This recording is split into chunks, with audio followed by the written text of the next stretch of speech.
Nous sommes chez Louis-Ferdinand Céline, dans la pièce qui lui sert de salle à manger. Mais vous travaillez ici également, hein, Louis-Ferdinand Céline. Ah, je travaille ici, oui, c'est un fait. C'est votre bureau.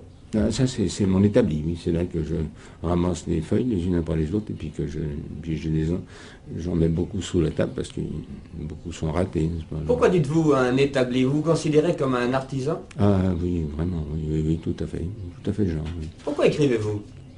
J'écris pour gagner ma vie, n'est-ce pas? Ce qui est très difficile parce qu'on m'a supprimé, on m'a vraiment chassé de la clientèle. Mais vous écrivez pour gagner votre vie, vous n'avez pas toujours écrit pour gagner votre vie. Vous avez été médecin très longtemps, Ah, vous oui. viviez de la médecine, un beau jour vous avez décidé d'écrire. Pour quelle raison? Non, j'ai décidé d'écrire pour m'acheter un appartement, parce que je n'en avais pas, et que j'ai vécu à l'époque où la grosse difficulté était de payer son terme. Et alors je trouvais qu'en possédant un appartement sans bien propre, on n'avait plus de terme à payer. C'était bien agréable. Et ça me faisait C'est uniquement pour cette raison-là que vous avez très uniquement. décidé un jour de vous pencher très- sur les feuilles blanches? Oh, très uniquement. Oh, là, oui, je ne me sentais pas. Je me sentais plutôt l'acte d'écrire ridicule. Un écrivain me paraissait un type burlesque, un bonhomme qui raconte des histoires que personne ne lui demande, et pas sérieux du tout. Et puis, il m'a été révélé que ça payait. Et puis, à la fin, j'ai découvert aussi que la profession de l'écrivain vous rendait la vie impossible. Que de ce moment-là, vous étiez...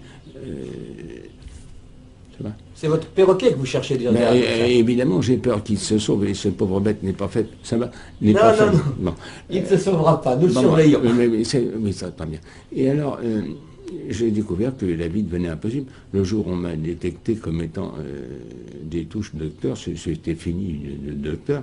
Et puis, c'était fini, et il a bien fallu... Mais vous pourriez écrire des livres en racontant des histoires toutes simples, de façon à aborder de très grands tirages. Or, vous racontez des histoires assez terribles, des histoires que vous avez vécues la plupart du temps, des histoires que vous connaissez intimement, et il y a une certaine logique dans tous vos livres, il y a aussi un style que l'on reconnaît et qui est à nul autre pareil.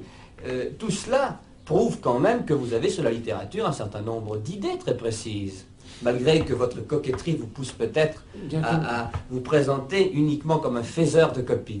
C'est-à-dire que je suis à l'inverse des jeunes gens, vous savez, qui touchent à tout et qui ne finissent rien. C'est le grand travers de la jeunesse, c'est pareil, qu'elle est dégoûtante. Et je touche à beaucoup de choses, mais les choses que je touche, je les finis. Et alors, il m'est arrivé, quand je suis arrivé à m'engager dans cette dite littérature, ce qui est déjà un nom ridicule en lui-même, j'ai trouvé que c'était pas du tout ça. Et que même dans le voyage au bout de la nuit, au fond, je consentais, sans le savoir, à certaines formes qui étaient plus ou moins de l'ancienne littérature.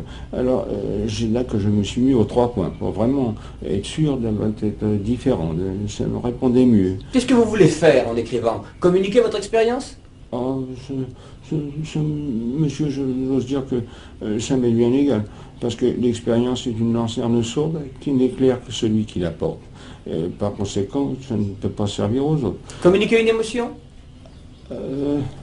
Non, la faire tenir au papier. C'est très dur, n'est-ce pas? Vous voyez, le papier, c'est une pierre tombale, sigilotère, n'est-ce pas? Et c'est vraiment, c'est mort, n'est-ce pas? Cette lutte avec le papier est vraiment très, très pénible. Pour comprendre peut-être votre conception de la littérature que vous nous dissimulez, est-ce que vous pourriez nous dire ce que vous pensez de vos confrères, par exemple? Rien du tout. Ce sont des braves gens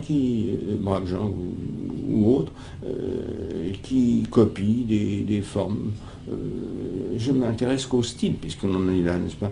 Le style seul et l'homme, ils n'ont pas de style, ils ont des styles piqués dans Bourget, dans Anatole France, dans des vieilles façons.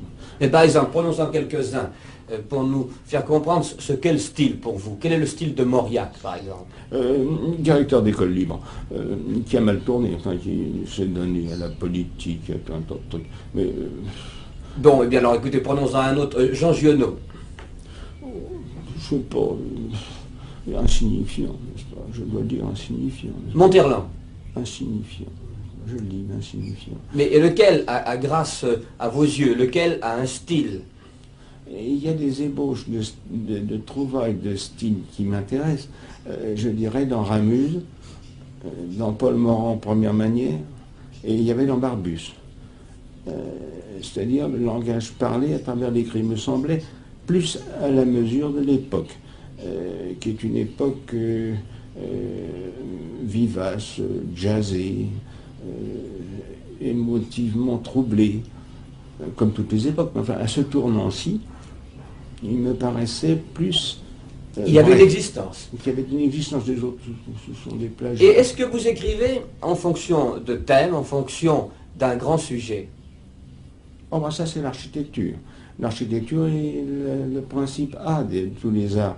Il faut avoir une maison construite, c'est-à-dire qu'il y a des portes, des fenêtres, un toit, des cheminées, et puis une clé pour faire rentrer le bonhomme, les faire voyager, voir la maison, admirer ou s'étonner, ou ne rien du tout. Et puis s'en aller. Vous fermez la porte derrière lui. Mais vous ne cherchez pas à communiquer des idées, à les exprimer? Oh, les idées, monsieur, il y en a plein. Mon encyclopédie, là, c'est gros. Oh, il y a des bonnes idées, et Dieu sait s'il y en a.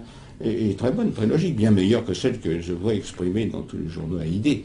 Oh, bien mieux, bien plus clair, bien plus net et bien plus fantaisiste, bien plus drôle. Vous chassez l'idée en littérature? Absolument. Vous n'en voulez pas? À littérature.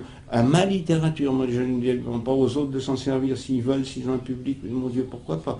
Mais en tout cas, mon Dieu, s'ils veulent voir des aventures, mais il y en a plein la correctionnelle dans chaque salle d'hôpital, partout, n'est-ce pas? Et je ne parle même pas des gens dits célèbres. N'a qu'à avoir n'importe quelle vie, une vie là-dedans. Mon Dieu, ces gens-là avaient des vies extrêmement aventureuses, pourries d'aventures, et vraiment payées. Tandis que ce qu'on nous sert là, c'est banal, des histoires de coq, des histoires de filles. Dans vos récents livres, que ce soit D'un château l'autre ou que ce soit Nord que vous êtes en train d'achever, vous traitez d'un seul thème. À travers vous, c'est la vie en Allemagne, c'est une période particulière de votre vie. Pourquoi est-ce que vous êtes obsédé par cette période de votre vie? Pourquoi est-ce que vous ne nous racontez pas des histoires comme celles que vous racontez à vos amis, par exemple? C'est-à-dire que... Je crois que c'est votre téléphone, on vous dérange. Non, c'est le facteur. C'est le facteur. Attendez, oh, messieurs. Mais nous pourrions quand même continuer à attendre le facteur. Et alors, n'est-ce pas, il va venir là, alors vous serez gentil de lui dire de monter à voir ma femme. Hein, et puis, sonnez la sonnette. Vous voyez une sonnette qui est en bas. Non, à côté, vous allez trouver une sonnette qui à la main. Non, plus bas, près de la porte. Vous allez voir une sonnette, une vieille sonnette que j'ai décrochée qui est mon téléphone personnel. Je vais vous reposer la question, Mifalina Céline, si vous le permettez. Et je vous en prie. J'aimerais comprendre pour quelles raisons, dans vos récents livres, vous vous souvenez en quelque sorte. Vous n'inventez pas, vous donnez l'impression de puiser dans vos souvenirs et non pas de raconter des histoires. C'est absolument comme si vous demandez à Joinville, à Comines,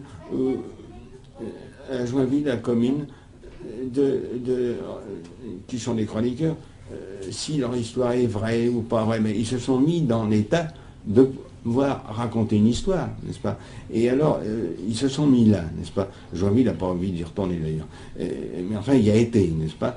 Et alors, il a mis tout de même sa peau sur la table. Parce que toutes les histoires gratuites, je dis qu'elles sont gratuites quand elles ne sont pas payées. Payées personnellement par une affaire épouvantable. À votre avis, un écrivain doit avoir vécu ce qu'il raconte. Il doit être une sorte de témoin qui s'est presque fait tuer pour l'histoire qu'il veut raconter. Il faut payer. Et payer pas au simili, payer vraiment. Et pour l'histoire comique aussi d'ailleurs. Il faut payer, n'est-ce pas? Le véritable collaborateur, c'est la mort. Ou les associés, enfin la ruine, la persécution, le monde entier. La souffrance en un mot. Oui, il faut le dire. N'est-ce pas? Oui, n'est-ce pas? C'est une fois pour toutes. Alors vous sortez du bourgeoisisme, du salaire fixe, des bonnes choses, la sécurité, des vacances payées, etc. Et alors, il faut vraiment que ça ait été payé, bien payé. Et toute votre vie, vous avez payé pour votre œuvre littéraire? Toujours. j'ai payé. Et parce que je ne vois pas autrement. Autrement, vous êtes forcé d'imaginer une aventure. Ça, je peux dicter au microphone tout de suite un roman de 300 pages dicté. Je peux inventer une intrigue entre mademoiselle, monsieur, et puis la machine à coudre, et puis un bonhomme d'en bas. C'est facile, ça, n'est-ce pas? Vous n'essayez pas? Ah non, je ne voudrais pas. J'aimerais mieux mourir que de faire une histoire comme ça. Ça, je considère ça comme très vulgaire. Hein, je ne veux pas. Non. Mais cependant, dans vos livres, si la trame est vraie, si le climat est vrai, les personnages sont fictifs. Ah, évidemment, mais ça, c'est la transposition, c'est il le faut, n'est-ce pas? Il y a une grosse différence, donc, entre le fait de transposer et le fait d'inventer. Oh, beaucoup, n'est-ce pas? Ça consiste à faire sortir de l'être quelque chose de plus que ce que l'on voit, n'est-ce pas? Évidemment, c'est comme dans l'histoire de rapport entre bonhomme et bonne femme, évidemment qu'il y a autre chose que la reproduction, mais ça, très secret, n'est-ce pas? Est-ce que le fait d'écrire vous rend heureux? Pas du tout, du tout, du tout, du tout. Je m'en passerai admirablement. Je m'en passerai parce que c'est mauvais pour moi. Je le sais comme médecin. C'est désastreux. Je m'assassine, n'est-ce pas, tout simplement. Et je le regrette. J'aurais mieux aller dans les musées, voir des bonnes choses. Aller un petit peu à la campagne, on paye très bien. Oh, je m'imagine très bien une vie tout à fait autre que celle-ci. Je fais celle-là bon, je la fais le mieux possible, je dois la faire, je la fais, je l'exécute. Mais quand vous dites je la fais, je l'exécute, c'est en obéissance à